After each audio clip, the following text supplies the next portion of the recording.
Happy Friday. Chapter 5. We met Isabella and Ruth, two sisters who were to be freed on the death of their master, Mary Finch of Rhode Island. Mary Finch had taught them to read. Very big difference. Back then, what was everyday life like in colonial America? Obviously, it depended on who you are. Wasn't a lot of technology. Things were lit by candle. I'm not sure they had kerosene lamps at that time. Everything was based on what we call class. And class is basically how rich and poor you are. But back then it was much more too. Where did you go to school? Who were your parents? What was your job? There was upper class, and then there was lower class.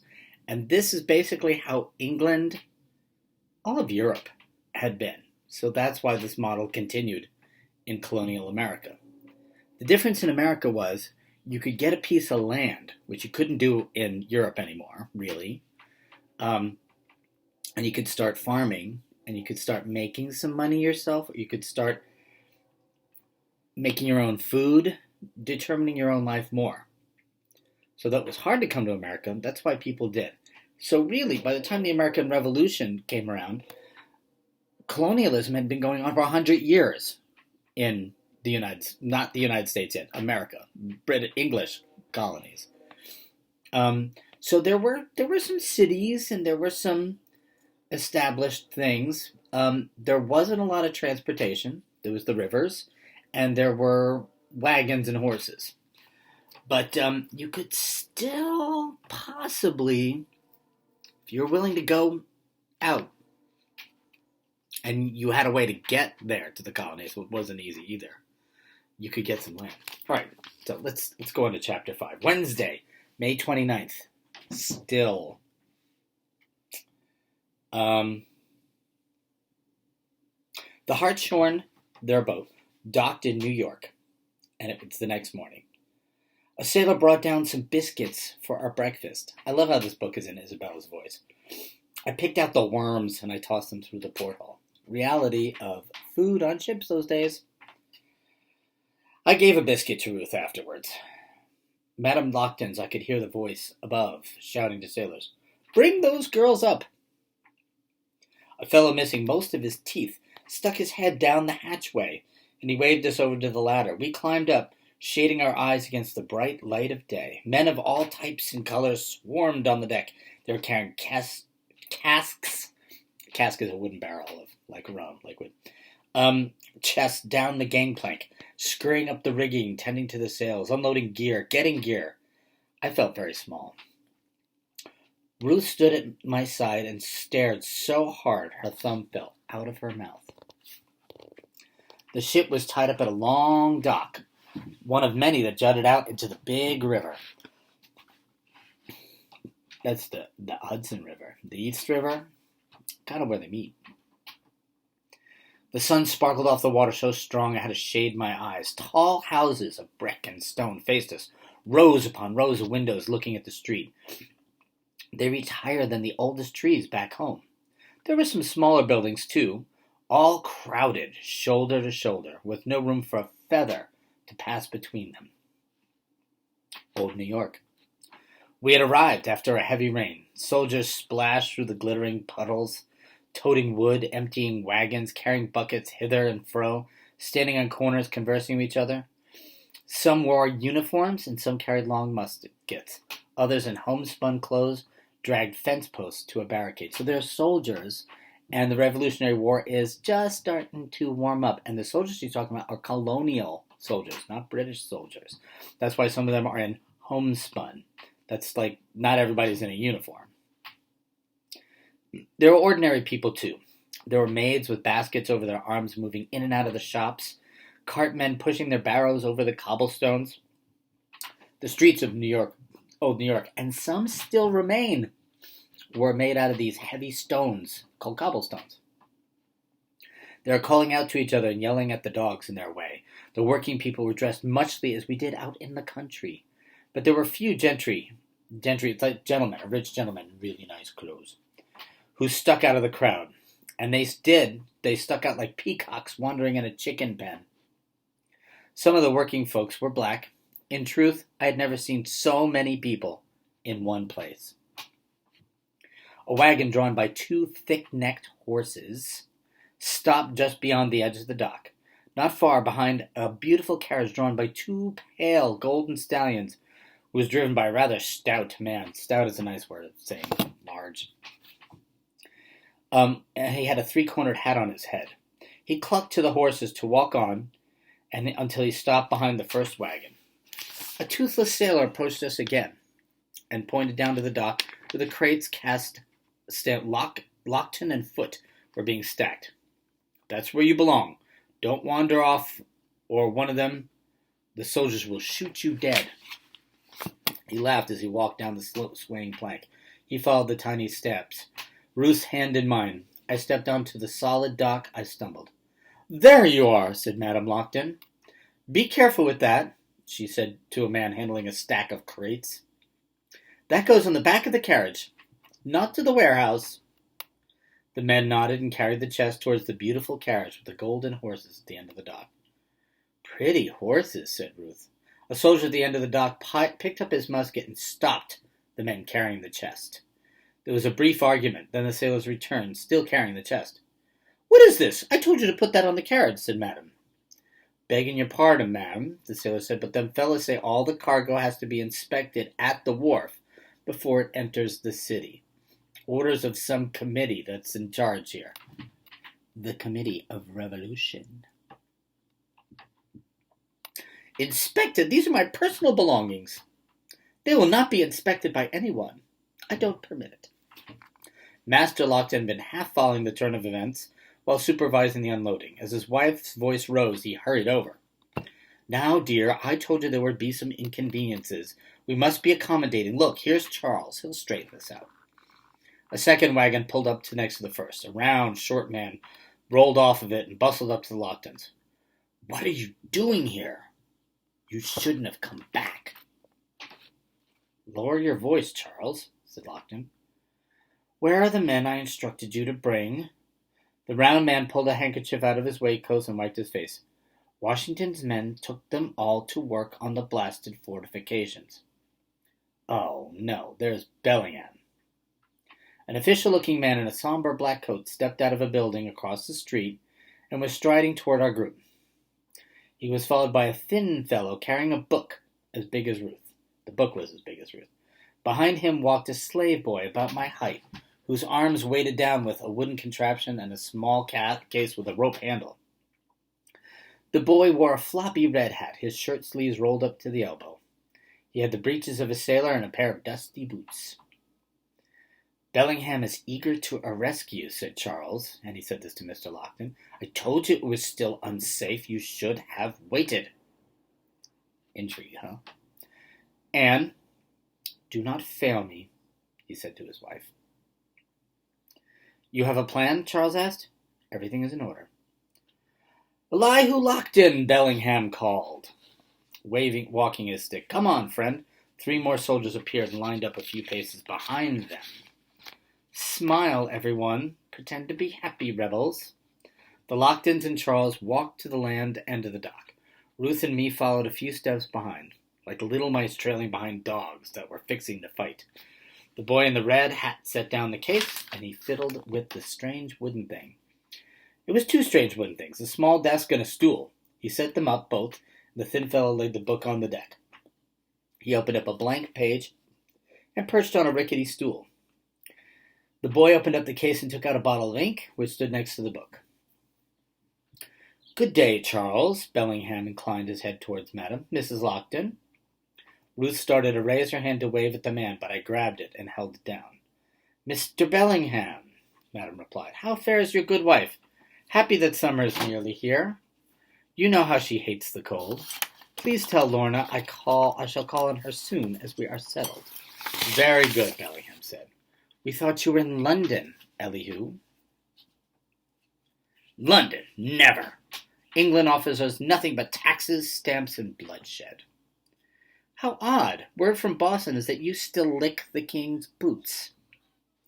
Madame drew in her breath sharply, but said nothing. Why do you insult me, sir? We are at war, said Bellingham. Several of the dock workers put down the burdens and stood up straight. Insults are the least of my concern. I'm worried about the British invasion. I'm a merchant with cargo to sell, Mr. Bellingham. Search my crates if you wish. Search the entire ship. You won't find the British fleet, I promise you. Those yellow-bellied cowards have sailed for Canada. Bellingham took 2 steps and stood a fingertip away from Lockton. I don't have time for your games. The Committee of Safety suspects you a Tory, a loyalist, and you're in cahoots with Governor Tryon. You've come home to fight us and to fight those who strive for liberty and freedom. All the work on the ship stopped. The air had grown warm. I glanced sideways. The soldiers guarding the crates picked up their guns. The clerk at the desk was the only one who seemed unrattled. He opened his bottle, dipped his pen, and scratched something across the blank page. Freedom and liberty has many meanings, Lockton said. Am I free to return to my home? Shall be at liberty from the improper meddling of your committee? Bellingham held his position, and then he took 1 step back. Search the cargo. And he commanded the soldiers, who laid down their weapons, and they picked up crowbars. They're going to pry open the crates. Very well. Am I under arrest? Not until I find something, Lockton, said Bellingham. Then I'm leaving. My wife is exhausted and needs me to accompany her home. Charles will stay and supervise. Enjoy your homecoming. It may be short, said Bellingham. The soldiers started to go through the crates and call out the contents, and the clerk was writing down all the details in his big book. Come, dear, said Lockton. We cannot leave without my chest. Now, wife, it will be sent along. It travels with me. Mr. Bellingham, Bellingham bent over the clerk's book. Madam, does your battle for liberty entitle you to search through the private linens of a lady? The dock fell silent again. It was one thing for a gentleman to threaten another with arrest. The topic of a lady's linens was very delicate. Linen is basically underwear. Well, the rules say, do I gather, sir, from your hesitation that you're unsure of the etiquette involved? Perhaps you lack the proper authority. She carefully set herself on the walnut chest in question. She sat down on it. Oh, no, Anne, please, do not do this, dear. She ignored him. I demand that Mr. Bellingham write to his Congress in Philadelphia. They give permission for common soldiers to rifle through my personal goods, and I will surrender. Until that letter arrives, I'm not moving. I shall guard my dignity day and night. Charles shifted nervously from foot to foot. Lockton pinched the space where his nose and forehead met. Bellingham muttered something impolite, and the boy standing behind the clerk fought hard not to smile. My own lips twitched. A woman defending her underclothes from a battalion of soldiers? This was comical. I didn't dare laugh, of course. But Ruth did. She giggled like a small silver bell. Madame Lockton flew off the chest and pointing her fingers. Which one of you made that noise? I did, ma'am, I quickly lied. The smile on Ruth's face faded. Crack! Lightning struck from a blue sky. Madame slapped my face so hard it almost threw me to the ground. The sound echoed off the stone-faced buildings. Ruth grabbed my skirts and had me stand straight up again. She was confused, but she kept her mouth closed. My cheek burned. I fought back the hot tears, and I tried to swallow the lump in my throat. Better me than Ruth, I said to myself. Better me than Ruth. Madame sat back on the wooden chest and looked calmly at her husband as if nothing had happened. The soldiers went about their business whistling. The only person who looked away was the boy. Who looked my way was the boy in the red hat. Lockton shrugged. Do you see, Bellingham? I don't have time for your war. I have enough battles of my own in my own household. Bellingham sighed and waved the soldier closest to the man and said, You there, carry the lady's belongings to the carriage. He did not mention me. I was already forgotten. For an instant, I saw myself pushing her off the dock and into the water below, but I blinked twice, and the vision vanished. I took Ruth by the hand. Madame rose gracefully. Thank you, Bellingham. Lockton offered his arm to his wife again, and this time she took it. Bellingham lifted his hat as they passed. Ruth and me trailed close behind.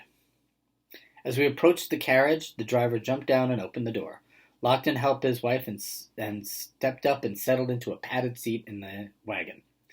or the coach. Well done, my dear, very well done, he whispered. Madame blushed. It was all your doing. Put the little girl up with the driver. What about the older one? She leaned forward to stare at me just behind the master. Send that one to fetch us clean water. I doubt Becky has had a word of our arrival yet. Lockton looked puzzled. How will she know where to find the pump, or how to get home, for that matter? Charles will find someone to assist her. I'll take her, sir. Lockton turned around. The boy had removed his hat and bowed politely. My name is Curzon, sir. Mr. Bellingham's boy. My master needs me to fetch new quills of Vandewater Street. I could show your girl the way. The driver and the soldier finished strapping the walnut chest to the back of the carriage. The driver spoke gently to Ruth, and he took her by the hand to meet the horses. She giggled and went eagerly. Lockton studied the boy and then looked over Bellingham, who was inspecting the crates with nervous Charles by his side. Excellent idea, said Madame. You know where our house is? Lockton asked Curzon. It's one of the proudest ones in the city, sir. The boy answered, and he put his hat back on his head. With him standing close, I could see the gold ring in his right ear. It was like a pirate's earring, and a long, thin scar that ran on the left side of his chin. You're south side of Wall Street, just past Smith. Lockton grunted and glanced at me. Be quick about your business. No dawdling. I curtsied, bewildered at the speed of all of this. Yesterday I was aboard a ship. The day before that I was sold in a tavern. The day before that I woke up in my own bed and watched an old woman die. I woke up in my belly ached again as if I were still at sea and the waves were throwing me off balance. Well? Yes, sir, I whispered. He looked at his wife. This one might be simple, too. She closed the door. Go, driver. The carriage rolled away. Ruth sitting up straight with a big grin, the golden horses tossing their manes. She waved to me as they drove away. I bent down, dipped my fingers in a puddle, and scrubbed the spot where the woman hit me. So Curzon is a main character. You will see he is very important. You just met him. And you just met New York City. And they just managed to get a crate through the dock without being inspected in the name of having ladies' linens. This too will unfold. All right, hope you're enjoying this book. I already mentioned we're not going to be able to finish it, but I have an audiobook version of it. And that is your summer reading assignment. Reading. I want you to listen to the audiobook of it, and we're going to speak about much of it when we return to school. And fifth graders, it'd be good if you did it too, just so that you're up on current historic fiction. The book is actually a 3-book series, and I'll talk more about that in another video because it's getting long. See you Monday.